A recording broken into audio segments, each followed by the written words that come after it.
Mount Olympus पर एक युवा देवी ने खुद परेड की। वो स्प्रिंग की गॉडेस थी और उनकी जवान सुंदरता ने पुरुष देवताओं को मंत्र मुक्त कर दिया। उनका नाम कोरा था, लेकिन वो परसेफनी के नाम से जाने जाने लगी।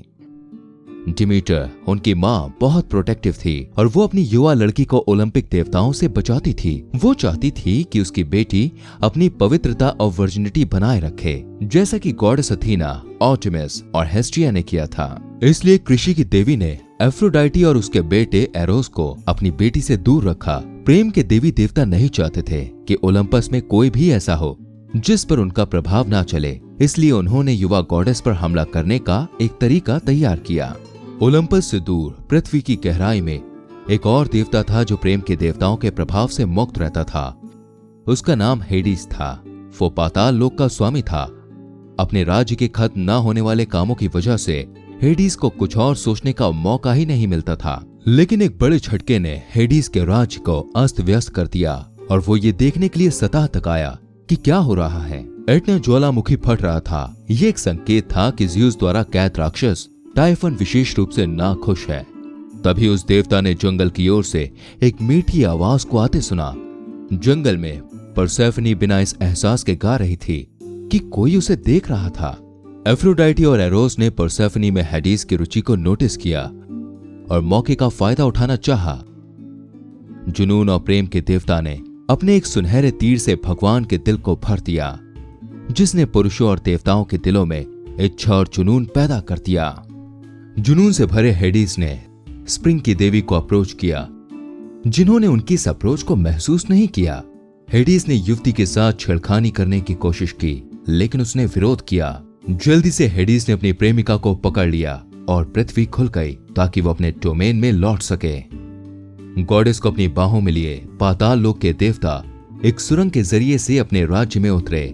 परसेफनी बहुत क्रोधित हो गई और हेडिस के महल के कमरे में बंद कर दी गई जब तक कि वो शांत नहीं हुई। हेडिस ने परसेफनी के लिए अपने प्यार का इजहार किया, जो हालांकि उस देवता की ओर आकर्षित महसूस कर रही थी, फिर भी उसे दूर करने की कोशिश कर रही थी। डिमेटर परेशान होना शुरू हो गया क्योंकि वो नहीं जानती थी कि उसकी बेटी कहाँ थी। इसलिए वो परसेफनी की खोज में संसार भर में घूमती रही। काफी खोजबीन के बाद उसे एक अप्सरा मिली जो कि उसकी बेटी के साथ हुआ करती थी। उसने उसे बताया कि कैसे हेडिस ने लड़की को किडनैप किया और धरती के खुलने पर वो उसे पाताल लोक में ले गया। डिमेटर गुस्से में थी और पृथ्वी की गॉडेस गाया को माफ नहीं करने वाली थी, जिसने खुलकर उसकी बेटी के किडनैप में साथ दिया।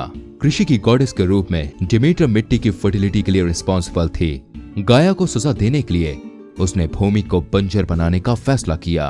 गॉडेस रो पड़ी क्योंकि वो अपनी बेटी को मिस कर रही थी और उसे बहुत दुख हुआ, जिससे वो अपने कामों को नेग्लेक्ट करने लगी।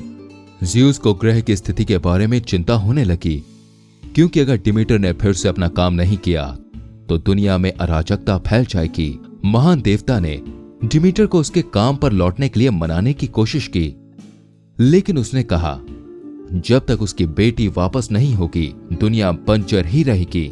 ज़्यूस ने अश्योर किया कि परसेफनी को पाताल लोक से मुक्त कर दिया जाएगा जब तक उसने पाताल लोक का कुछ फल नहीं खाया होगा। ज़्यूस की रिक्वेस्ट पर हर्मीज ने डिमीटर को पाताल लोक की तरफ गाइड किया। आखिरकार वो आत्माओं का कंडक्टर था जो पाताल लोक की ओर ले जाने वाले मुश्किल रास्तों को जानता था। गॉडेस अपनी बेटी से उसी समय मिली जब वो अंडरवर्ल्ड के भगवान द्वारा दिए गए अनार के दाने को खा रही थी।